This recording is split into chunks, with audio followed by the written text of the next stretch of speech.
2010 წელს გაწეული თანადგომისთვის და საინფორმაციო მხარდაჭერისთვის იუსტიციის სამინისტროში ჟურნალისტები დააჯილდოეს. მედის 30 წარმომადგენელს მადლობის სიგელები და სამახსოვრო პრიზები იუსტიციის სამინისტროს საჯარო და სამოქალაქო რეესტრების ხელმძღვანელებმა გადასცეს. დაჯილდოვებულებს შორის რუსთავი 2-ის 5 ჟურნალისტიც იყო.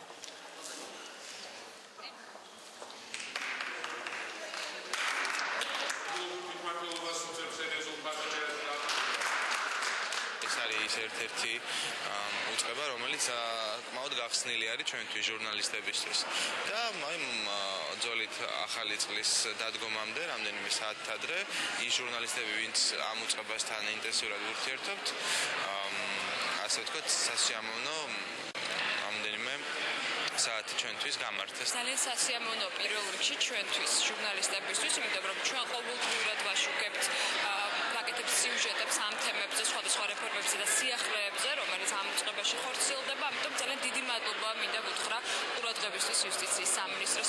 მხარდაჭერის გარეშე ჩვენ არც ერთ სერვისის დანერგვას ფასი არ აქვს, იმიტომ რომ პირველ რიგში ამის შესახებ თქვენ ასრულებთ მოქალაქეებს და მხოლოდ ამის მერე სარგებლობენ ისინი ამ სერვისებით. ამიტომ კარგულად გადაჯაჭვული ვართ თქვენი საქმიანობა, თქვენი საქმიანობა ერთმანეთზე და მინდა ყველას დიდი მადლობა გადაგიხადოთ. ჟურნალისტების მონაწილეობა არის ყველაზე მნიშვნელოვანი. პირველი, რომ მათ კარგად გაიაზრონ ის სიახლე, რასაც ჩვენ ნერგავთ ზოგადად და მეორე, რომ სწორად მიაწოდონ ეს ყველაფერი და ინტენსიურად მიაწოდონ ეს ყველაფერი მოქალაქეებს.